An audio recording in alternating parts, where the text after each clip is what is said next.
Warren Buffett says index funds are the best investment most people will ever make. Here's why he's right, and how you can start with just a few dollars. What's up, Smart Money family? Welcome back to Smart Money US. Today we're talking about the single simplest way to invest in the stock market, index funds. If you're new to investing, confused by all the options, or just want a hands-off approach that actually works, this video is for you. Let's start with a simple analogy. Imagine you want to invest in the entire restaurant industry. Instead of trying to pick which single restaurant will succeed, McDonald's, Chipotle, Starbucks, you invest in a restaurant basket that includes all of them. That's essentially what an index fund does. An index fund buys a little piece of every company in a specific index, like the S&P 500, which tracks the 500 largest U.S. companies. When you buy one share of an S&P 500 index fund, you instantly own tiny pieces of Apple, Microsoft, Amazon, Tesla, and 496 other companies. Here are 3 reasons why index funds are perfect for beginners.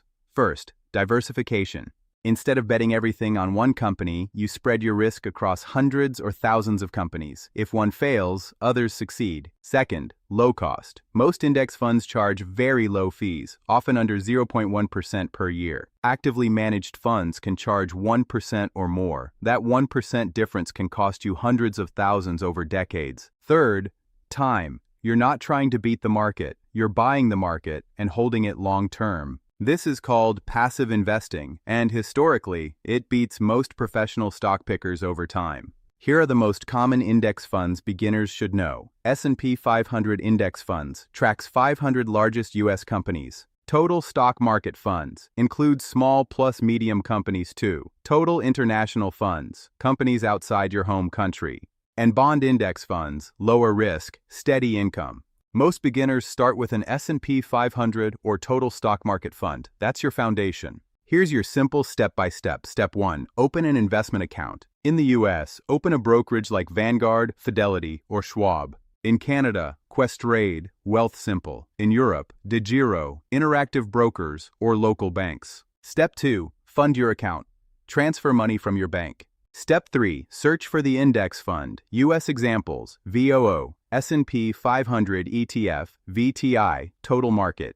Canada, VFV, XIC. Europe, CSPX, SWDA. Step 4. Buy shares. You can start with just one share or even fractional shares on some platforms. Step 5. Set up automatic investments. This is the magic. Consistency beats timing. Important: where you hold index funds matters for taxes. U.S. investors use Roth IRAs and 401ks for tax-free growth. Canadian investors use TFSAs, tax-free, and RRSPs, tax-deferred. UK-European investors use ISAs, UK, or similar tax-advantaged accounts in your country. Put index funds in these accounts first. They grow faster when taxes aren't eating your returns. The most important rule: start now and keep investing regularly, even when the market drops. Market drops are normal. In fact, they're opportunities to buy at lower prices if you're investing long-term. The biggest mistake beginners make? Trying to time the market. Don't. Just be consistent. Quick recap.